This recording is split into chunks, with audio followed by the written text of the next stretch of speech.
ఇప్పుడు ఆరోపణ వేసింది ఎవరు? వాళ్ళు. ఎక్కడన్నా ఏమన్నా నిరూపించిర్రా? ప్రభుత్వంలో ఉన్నది వాళ్ళే. వాళ్ళ ప్రభుత్వంలోనే Kaloji Narayana Rao university health sciences వాళ్ళు అప్పచెప్పిర్రు. ఎన్నో వేసిరు కదా కేసులు. ఫార్ములా ఏమైంది? కాళేశ్వరం ఏమైంది? పవర్ కమిషన్ ఏమైంది? ఏందది ఒక వెబ్ సిరీస్ ఉంది కదా, ఏందది ఫోన్ ట్యాపింగ్ ఏమైంది? 3వ సంవత్సరానికి వస్తున్నాం ప్రభుత్వానికి. ఇది కూడా వేస్తారా? వేయండి, ఏమున్నది? నేను ఇన్ని ఆధారాలు చూపెడుతున్నా, మీరేం ఆధారం చూపెడుతున్నారు చూపెట్టండి. ఇగోండి, బీజేపీ మంత్రి అనురాగ్ ఠాకూర్ అవార్డు ఇస్తున్నాడు. కాంగ్రెస్ జాతీయ ప్రధాన కార్యదర్శి సిడబ్ల్యూసి మెంబర్ అండి. సిడబ్ల్యూసి మెంబర్ ఈయన కరెంట్లీ. చిన్న అల్లటప్ప నాయకుడు కాదు. కాంగ్రెస్ పార్టీ ఒక CWC member and general secretary AICC. మీ దగ్గర ఏం ఆధారాలు ఉన్నాయి చూపెట్టండి. మేము ఇన్ని చూపెడుతున్నాం. గ్లోబరీనా సిఇఓని మీరు పెంచి పోషించి, మీరు నెత్తినెక్కించుకొని, మీరు కిరణ్ కుమార్ రెడ్డి గారి కార్యక్రమంలో ఆ రోజు ప్రభుత్వంలో స్పాన్సర్షిప్ తీసుకొని ఇవాళ తలా తోక లేకుండా మీరు కేటీఆర్ గారిని లాగుతున్నారంటే, అన్న విచారణ జరగాల్సింది ఇవాళ దీని మీద కాదు, కేటీఆర్ గారి మీద కాదు. విచారణ జరగాల్సింది ఆ పిల్లల మీద జరుగుతున్న లాఠీ చార్జ్ మీద. ఇవాళ దేశవ్యాప్తంగా వాళ్ళ మీద జరుగుతున్న బ్రాండింగ్ మీద విచారణ జరగాల్సింది. ఇప్పటికీ కూడా రేపటి దినం పరీక్ష రాసినప్పుడు తల్లిదండ్రులు అందరం, ఇక్కడ ఉన్న మీరందరూ కూడా తల్లిదండ్రులే. ఇవాళ ఫీజులు కడుతున్నాం. ఫీజులు కట్టినప్పుడు ఇప్పటి వరకు కూడా ఎన్నో హామీలు ఇస్తారు. అందరూ అంటారు ప్రైవేట్ స్కూల్స్ ఫీజు మీద నియంత్రణ, ఇవి చేస్తాం అవి చేస్తాం, ఇంజనీరింగ్ మీద నియంత్రణ, మెడిసిన్ మీద నియంత్రణ. ఎక్కడ ఫీజులు తగ్గలేదే. గవర్నమెంట్ స్కూల్స్ ప్యారలల్ అట్లనే ఉన్నాయి. కానీ వాళ్ళ గవర్నమెంట్ స్కూల్స్ని నీరుగార్చుకుంటూ అదేందది యంగ్ ఇండియా ఎన్ని వస్తాయో, దాని ఫీజు ఏంటిదో, అందులో ఏ టీచర్స్ ఉంటారో, గవర్నమెంట్ టీచర్స్ ఉంటారా లేదా, ఇవాళ వరకు కూడా క్లారిటీ లేదు. కానీ ఏంటిదంటే తల్లిదండ్రులు ఇటు ఇంజనీరింగ్, ఇటు మెడిసిన్, ఆ తర్వాత ఎంబీబీఎస్ అయిపోతే తర్వాత ఎంఎస్ సీటు కోసం చాలా మంది ఇంజనీరింగ్ కాలేజీల కోసం, ఈ మెడిసిన్ కోసం, సీట్ల కోసం ఎక్కడెక్కడ పాపం ప్రయత్నాలు చేస్తుంటారు. Coaching, short term coaching, long term coaching, ఇంత ఖర్చులు అవుతుంటాయి కదా. ఇవన్నీ తర్వాత ఒక పరీక్ష ఇట్లా జరిగితే ఆ పిల్లల భవిష్యత్తు ఇవాళ వాళ్ళు సంవత్సరం కోల్పోతారు.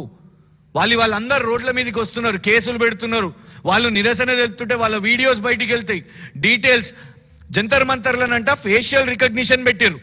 Automatic facial recognition. ఎవరైతే నిరసనకు వస్తున్నారో వాళ్ళ మొత్తం డీటెయిల్స్ వచ్చేస్తాయి. వాళ్ళ భవిష్యత్తు గురించి విచారణ జరగొద్దా?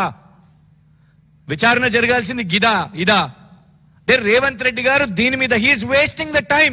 రేవంత్ రెడ్డి గారు ఒక ముఖ్యమంత్రిగా he is wasting the time of the state. కరెక్టే, ఆయనకు టైం చాలా బేఫిగర్ ఉన్నాడు. ఆయనే అంటున్నాడు 18 రోజులు చేస్తున్నాడు. ఏం చేస్తున్నాడు? పని అయితే కనబడతలేదు. నువ్వు 18 గంటలు పని చేస్తున్నావు అంటే నిజంగా దాని ఇంపాక్ట్ కనబడుతుండే. నువ్వు అల్టిమేట్గా అన్నిటినీ తీసుకొని వచ్చి కేటీఆర్ గారు అంటావు కదా.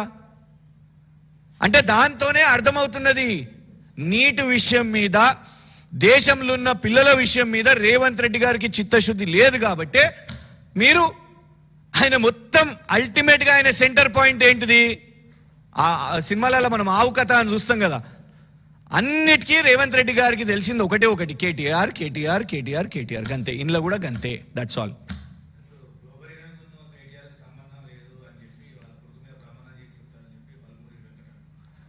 మొన్నటి వరకు ఒక ఆయనేమో ఆ గుడి మీద ప్రమాణం చేయి, ఈ గుడి మీద ప్రమాణం చేయని, ఇది సరిపోలేదు. దేవుళ్ళని లాగినాం పాపం. మంచిగా ఆలయాల్లో దేవుళ్ళు ఉన్నారు, వాళ్ళని మనం రోడ్డు మీదకి రాజకీయాల కోసం తెచ్చినాం. ఇప్పుడు పిల్లలను కూడా తెచ్చుకుందాం ఇక కదా. పిల్లలను కూడా, కుటుంబ సభ్యులను కూడా తెచ్చుకొని కొడుకు మీద ప్రమాణం చేయమని చెప్దాం. ఇక నేను అనేది ఏంటంటే ఆరోపణ వాళ్ళు వేసిర్రు. మీరు అన్నాయనే ఎమ్మెల్సీ చదువుకున్నాడో మేనేజ్మెంట్ సీటో నాకు తెలిసి ఆయన నీట్లో ఆయన సీటు సంపాదించిన ఆయనే కాదు, ఆయన ఎంసెట్లో సీట్ సంపాదించిన ఆయనే కాదు, ఆయన మేనేజ్మెంట్ సీట్ కోటా కొన్నాయనే. ఎందుకంటే నేను ర్యాంకర్నండి, నాకు తెలుసు. I'm university grants commission NET హోల్డర్ని. నేను ర్యాంక్ సాధించిన. మొన్న జస్ట్ 3 days ముందు ఆల్ ఇండియా బార్ ఎగ్జామినేషన్లో కూడా నాకు ర్యాంక్ వచ్చింది. ఏది మా లాకు సంబంధించి. నేను పిహెచ్డి డాక్టరేట్ని, పిహెచ్డి ఎంట్రన్స్ కూడా 2nd ర్యాంక్ వచ్చింది నాకు. ఎస్సీనైనా కూడా ఇంకొక ఎస్సీకి ఛాన్స్ రావాలి కాబట్టి జనరల్ కేటగిరీలో సీట్ తెచ్చుకున్నా. చదువుకొని దాని విలువ మాకు తెలుసు, పరీక్ష చదువుకొని పోయి రాస్తాం. మేనేజ్మెంట్ కోట అయినా చెప్పాలి, ఇక మేము ప్రమాణాలు చేపియాలనా?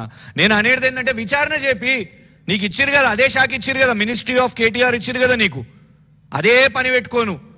అశోక్ నగర్ ఓ ప్రమాణం పెడతారు నీకు దమ్ముంటే. దిల్సుఖ్ నగర్ ఓ ఆ ఎమ్మెల్సీకి చెప్తున్నా నేను, దమ్ముంటే అశోక్ నగర్ యువత దగ్గరికి నీ గన్మెన్లు నీ ఎస్కాట్ లేకుండా వెళ్ళండి. మీరు జంతర్ మంతర్కి వెళ్తారో, అశోక్ నగర్కి వెళ్తారో, దిల్సుఖ్ నగర్కి వెళ్తారో, ప్రమాణం వీపు మీద కనబడుతుంది. ఇవాళ అంత కోపంలో ఉన్నారు వాళ్ళ మీద యువత. సోదరుడు కొత్తగా అయిండు, మంచిది, ఆ పదవిని కాపాడుకుంటే మంచిది. కానీ పొద్దున్న లేస్తే నేను కేటీఆర్ని తిడతా, కేటీఆర్ గారి అబ్బాయి ఇళ్ళకి ఎందుకు లాగాలండి? ఇంట్లో తెలంగాణ యువత చూస్తున్నది, సమాజం చూస్తున్నది. నీకు అనిపిస్తే నువ్వు విచారణ చెయ్యి. ఎక్కడ విచారణ చేస్తావో, సిబిఐని పెడతావా? మీకున్నారు కదా, మీరు మంచి సంబంధాల్లో ఉన్నారు బీజేపీతోని. మీరు అనగానే సిబిఐ ఆడికెళ్ళి ఉరికొస్తుంది, ఎన్డీఎస్ఏ వస్తుంది, ఈడీ వస్తుంది, ఐటీ వస్తుంది. పిలుచుకోండి, ట్రంప్ గారికి చెప్పి ఎఫ్బిఐని కూడా పిలుచుకోండి. మేము ఇవన్నీ ముందు పెడతాం, ఇవన్నీ పెడతాం. కాంగ్రెస్ నాయకులతోని బీజేపీ నాయకులతోని ఏమేమి సంబంధాలు ఉన్నాయో ఇవన్నీ బయట పెడతాం. కేటీఆర్ గారితో ఏముందో పెట్టండి. నేను మళ్ళీ చెప్తున్నా, ఒక పవిత్రమైన ఉద్యమం మన దేశంలో మొదటిసారి ఇంత, అంటే తెలంగాణ ఉద్యమం కూడా చూసిన వాళ్ళం, కానీ ద ఏజ్ గ్రూప్ ఎవరైతే వచ్చిండ్రో, ఏజ్ గ్రూప్ వాళ్ళకు భయం లేదు. వాళ్ళకి ఏ ముఖ్యమంత్రి అంటే భయం లేదు, ఏ ప్రధానమంత్రి అంటే భయం లేదు. వాళ్ళలో ఆవేశం ఉన్నది, వాళ్ళకు ఒక భయం ఉన్నది, వాళ్ళకు వాళ్ళ విద్యాభ్యాసం మీద, వాళ్ళ భవిష్యత్తు మీద భయం ఉన్నది. ప్రభుత్వం బాధ్యత ఏంది? భరోసా కల్పించాలి. మీరు చేస్తున్నది ఏంటిది? భరోసా కల్పిస్తలేరు. ప్రతిపక్షం కూడా దీంట్లో మాట్లాడుతుంది కదా, ప్రతిపక్షాన్ని డైవర్ట్ చేద్దాం, కేటీఆర్ని తిడదాం. ఇలా ఒక టీవీ ఆన్ చేసుకున్నప్పుడు ఇవాళటి యువత ఏమనుకుంటారు? నా రాష్ట్ర ముఖ్యమంత్రి రేవంత్ రెడ్డి నా కోసం ఏమైనా చట్టం తీసుకొని వస్తాడా, రేపు అసెంబ్లీలో చర్చ పెడతాడా, అసెంబ్లీలో ప్రత్యేకంగా ఏమైనా స్పెషల్ టాస్క్ ఫోర్స్ ఉంటుందా? గ్రూప్ 1 విషయం మీద కూడా మన క్వశ్చన్స్ వచ్చినాయండి. మా టైంలో గ్రూప్ 1 పేపర్ లీక్ అయితే ఎవరు? మేమే కదా కేసు వేసినాం. కానీ మీరేం చేసిర్రు? ఆ పిల్లలు బయటికి వస్తే లాఠీ చార్జ్ చేసిర్రు మీరు. ఇవాళకి కూడా వాళ్ళకి ఆ ప్రశ్నలు ఉన్నాయి. ఒకటే నంబర్ మీద వెనక ముందు కూర్చున్న హాల్ టికెట్ వాళ్లకు సేమ్ మార్కులు ఎలా వచ్చినాయి అనే ప్రశ్న ఇవాళకి ఉంది. రేవంత్ రెడ్డి గారు బుల్డోజ్ చేసి ఉండొచ్చు గాక, కానీ అయినా ఇవాళకి ప్రశ్న ఉంది. వందల వేల మందికి సేమ్ ర్యాంక్స్ ఎట్లా వస్తాయి, ఎట్లా తెలుగు మీడియం వాళ్ళకి ఎట్లా మిస్ అవుతుంది, ఇవన్నీ క్వశ్చన్స్ ఇవాళకి కూడా ఉన్నాయి. సో ఇవాళ ఒక విద్యార్థి ఒక ఎగ్జామ్ రాసినప్పుడు వాళ్ళు ఎక్స్పెక్ట్ చేసేది ఏంటిది ప్రభుత్వం నుంచి? రేపు నేను ఎగ్జామ్ రాసినప్పుడు ఈ ప్రభుత్వం ఏమైనా స్పెషల్ టాస్క్ ఫోర్స్ పెట్టిందా, అసెంబ్లీలో డిస్కస్ చేసిందా, ఏమైనా స్ట్రిక్ట్ లాస్ ఉన్నాయా, 10 ఇయర్సా 15 ఇయర్సా బెయిల్ రాకుండా ఎట్లుంటారు, ఎట్లా చేస్తారు? మనం డిజిటల్ ఇండియా అంటున్నాం, మేక్ ఇన్ ఇండియా అంటున్నాం. ఎట్లా నా యొక్క క్వశ్చన్ పేపర్, నా యొక్క ఆన్సర్ షీట్ సేఫ్ ఎట్లుంటుంది? ఇవి మనము పరిష్కరించాలి. కానీ ఇవాళ సర్వరోగ నివారణి ఇద్దరు కూర్చొని ప్లాన్ చేసుకొని బండి సంజయ్ గారు రేవంత్ రెడ్డి గారికి దొరికిన ఇందులో నీటిలో నరేంద్ర మోదీ గారు నాకు ఒకటి దొరికింది, ఇలా మీరు పరీక్షపై చర్చ పెట్టకండి, నాకు పరిష్కారం దొరికింది అని వీళ్ళిద్దరు కలిసి కేంద్రంలో ఉన్న బీజేపీలకు చెప్పినట్టే. ఏంటిది ఆ పరిష్కారం? నీటికి పరిష్కారం దొరికిందా రేవంత్ రెడ్డి గారు? ఏంటిది అది అంటే కేటీఆర్ నందాం సాల్ పరిష్కారం.